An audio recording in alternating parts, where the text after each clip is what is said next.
to another episode on the 10-minute series. We're going to be talking about demand and supply today. Most of you are familiar with the term demand and supply in the real world, but let's talk about how we use demand and supply in trading to trade. Okay, just like every other topic we've discussed so far, we're going to make this so simple and put everything you need to know in 10 minutes. So you'll be able to identify demand and supply and trade with it. Firstly, what are demand and supply? Demand and supply are the zones where buyers or sellers are willing to buy or sell, okay, in the market. How do you identify demand and supply? How do you identify demand and supply in the market? To identify the demand in the market, you have to look for a level where, let's say now, this is the market. This is the charts, okay? We're using this as a chart. And we're looking for a level of demand and supply. Maybe market is going up. So you're looking for a level of demand. Level of demand is usually where the markets, okay, stay for a bit before what's making the big move, an impulsive move. So where are the demand in this zone? This is a demand. Okay, this is a demand. This is also a demand. Okay, demand at the level where buyers are willing to buy. So it usually comes before an impulsive move. Now we could see after the demand, there was an impulsive move. So this supply is just the opposite of what demand is. Having a bear market or a downtrend, you can identify, you know what this is now. This is a downtrend. Okay. Then you have something like this. Market spend a little bit of time, build momentum, then shoots downward. So this is your supply zone. Okay. And these points, these are where sellers are really to sell. I'll explain the whole system behind it. Now, assuming you are trying to buy Bitcoin, okay? You're trying to buy Bitcoin at 100K, let's say at 100K, but Bitcoin pumped all the way to 200K. Okay, Bitcoin pumped all the way from 100K to 200K. So Bitcoin came down to came down to, let's say 90K or 70K, and it's pending time there. So now at 70K, this is a discount level. Okay. The market is forming a demand. These are where people are willing to buy Bitcoin. Okay. Maybe more buys are coming into Bitcoin at the moment. Let's just explain using the charts. Okay. This is the charts this is Ethereum USDT. Now, if I was to mark out supply levels on these charts, it's going to be very straightforward. Our supply zone at this is our supply zone. So let's use a red color field. This is our supply zone. Looking for the base candle before the drop. Now, this was where the drop happened. Okay, so this was where the drop happened. This is the supply zone. You could see what happened. When markets came back to this zone, it sold. When markets came back to this zone, it sold. Now, marking out demand and supply is something you have to be very, very cautious of while marking it out. Now, let's mark out the supply. Then this level is also a level of supply. You could see markets came to pick it here. Now, this is another level of supply, but you won't be marking out everything. Now, when marking out demand and supply, you have to be very cautious. What I pick out when marking out demand and supply, it's totally different from what others might pick.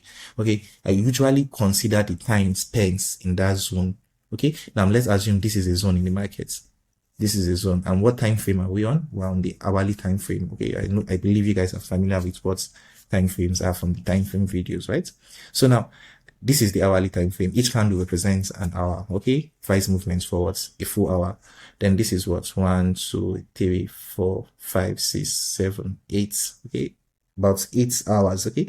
Price spend 8 hours at this zone. So is this a good level of demand? So I might call this a good level of demand, because market spend a significant amount of time here. Because see, markets reacted to the demand, but due to its built a sell momentum, that was why it was able to break through. Now, this demand is also a very strong one. And you could count how many Let's mark demand with a green box to make everything a bit clear. So this, okay, this is a demand. Okay, so you can see your demand. So you could see market spent a lot of time on this one. You could see when markets push out of this range, it quickly came in, tapped this before continued the move to the upside. Then it came back towards peak entries. Okay, it came back to visit the zone, pump for a bit before selling downward, although the whole trend is bearish. Now, so what you consider as demand and supply are basically levels where markets made an impulsive move from, okay, levels where markets make an impulsive move from. It's not so wrong to consider this the level of what supply, even though the market did not spend so much time up there, but the market was quickly made an impulsive move from this zone. It could see the quick dump to the downside. You have this. So this is what we usually call order block levels. But we're not talking about order blocks today. We'll talk about order block later. Okay. Then I'll talk about how you use demand and supply, order block. So let's look for entries in the market, especially when trading market structure with it. Now, okay, this is a supply level. Then let's mark out demand. This is a demand. Okay, this is a demand. This level is a demand. Okay, market's mainly pace of time here. You have an order block, but the demand was the move was very aggressive. So market did not really react to the demand as it should. Okay, it ended up reacting to a lower level of demand. Now, you could see markets coming down. Why coming down? It's creating new supply zone everywhere. So now this is what we usually call the drop base drop. Okay, we'll call it a drop base drop. Now, what does a drop base drop look? It's just markets going down. Let's say markets going down. Okay, building momentum, go down again, build momentum. So now this is what we call a drop base drop. It's nothing serious. So you call just drop base drop. The market will drop, form a base, drop again, form a base, drop again. So this is what the market is doing. It's doing what the phenomenon known as a drop base drop. Sorry. Okay, so a drop base drop level. This is a drop. This is a drop. Then markets made a new base here, continue dropping. This is a new base, drop base, drop. This is a new base, dropped again. So made a new base, dropped. So this is what we call a drop base drop. Okay. But not all is always a drop base drop. A drop base drop is usually identify it like this. The market is doing like this. No much move to the upside. Something like this. Drop base drop. Now we have the opposite, which we call a rally base rally. When the market is pumping, no much move to the downside, build momentum for a bit, gathers momentum, then pump again. This is what we call rally base rally. Okay, we have our rally base rally and our drop base drop. Okay, drop base drop. Then we have rally base rally. Most people don't use demand and supply anymore these days in trading, but everything is demand and supply in the markets. That's how you identify the order flow of the market. Okay, so rally base rally.